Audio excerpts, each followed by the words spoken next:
Welcome back to Hub City TV. I'm Tashina Wilson. And I'm Brandon Harrison.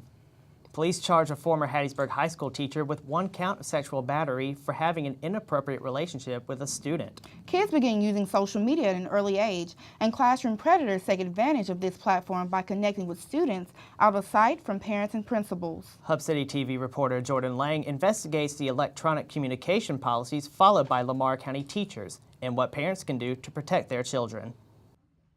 Stories of inappropriate sexual relationships between teachers and students are becoming more common across the country.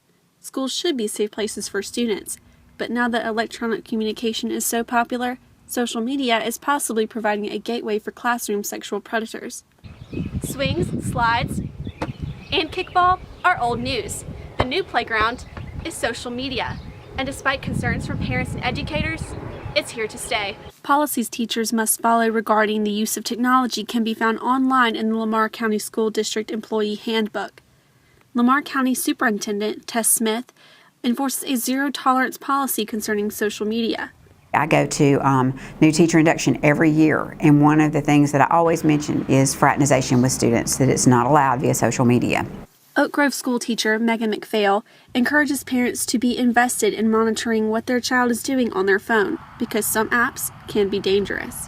So let's say my code is 1212. If you put it in 2121, it basically pops up a whole different phone. So parents are, hey, let me see your phone. Okay, mom, 2121, here you go, look all you want. So what's a parent to do when it seems parental control is impossible? Rules without relationship lead to rebellion, so I think the first thing is just being like having that relationship with your child and having an open, being like, okay, if you hear something, there's something you see on social media, like don't be scared to speak up and tell me. For Hub City TV, I'm Jordan Lang.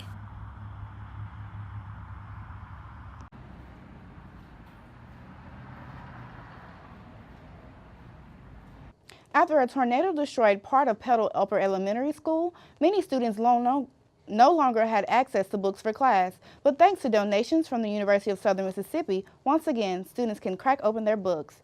And as school starts back on the original campus, the faculty is thankful to have new books for their students. Here's Hub City TV's very own Brendan Harrison with more details.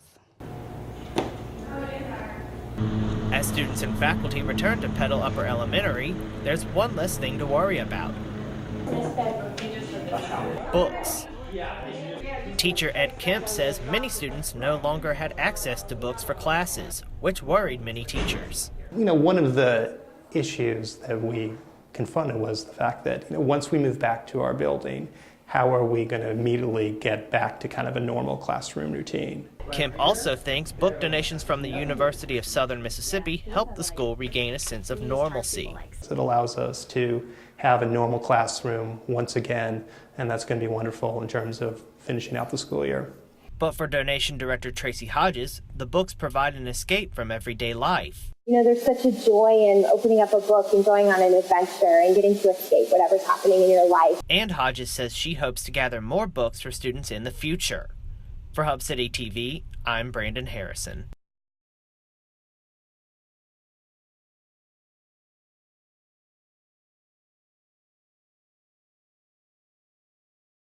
A 2016 report from the Bureau of Justice Statistics shows a tremendous increase in the allegations of sexual assault on college campuses. But school officials only hear about less than half of those reported. This conversation can't stop, and it can't just happen once or twice a year, that it's an ongoing thing. USM Student Government Association breaks the silence of sexual assault on college campuses through its 3rd annual It's On Us campaign. It's not just Greek Life, it's not just SGA that wants to talk about it, it's happening in all of these organizations, it's happening in residence halls, it's happening, everywhere, and it's not just our responsibility, it's on everybody. It's on everybody, a theme that takes hold this week as reports of sexual violence and misconduct continues to increase. A 2016 government report based on 9 universities found 21% of the female population reported sexual assault. Out of the 21, however, school officials only knew of 7%. Any student or employee, he or she should contact the Title IX office anytime he or she feels like they've been victimized in any way. Within these reports, the Title IX office notices a common denominator. So particularly in those situations that involve allegations of sexual assault, misuse of alcohol is absolutely a common theme. I'd say easily 95% of the cases. NotAlone.gov says that 1 in 5 women are sexually assaulted throughout their college career. That means that a sip from 1 in 5 of these party cups can lead to a bad night and change a life forever. The It's On Us campaign aims to get students on campus more involved through demonstrations, exercises, and bystander interventions. Just create an atmosphere and a campus that supports survivors so they aren't, just so that they know that they can talk about it. Currently, over 200 universities participate in this campaign, and USM ranked among the first as it joined in 2014. In Hattiesburg, Laura Levine, Hub City TV.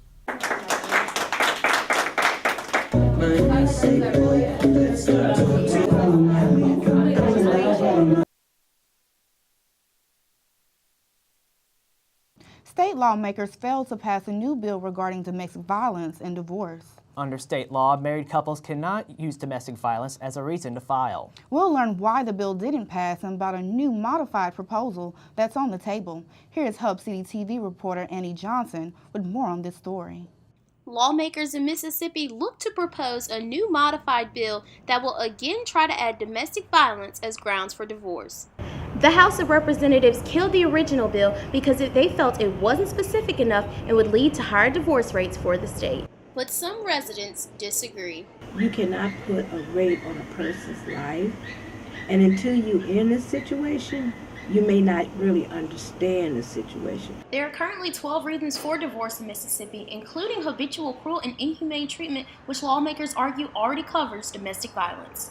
The issue with it being under that umbrella is it can be really difficult to prove in court, and oftentimes it relies heavily on corroboration from maybe children who are actually in the home. Mm-hmm. So I think that it was really disheartening and really devastating to hear that that was not an additional piece of information that could be grounds for divorce. Domestic violence is a reality for many who are looking for support. I think I was holding one of my babies, maybe she was crying or something, and so my former husband came and then he hit me, and so I think I dodged the hit and his fist went into the wall, so it made a hole into the wall, and that's when I made up my mind, nope, this isn't going nowhere, I have children, they're in a bad situation, so I decided right then and there, it's over. For more information, you can contact the National Domestic Violence Hotline. I'm Annie Johnson with Hub City TV.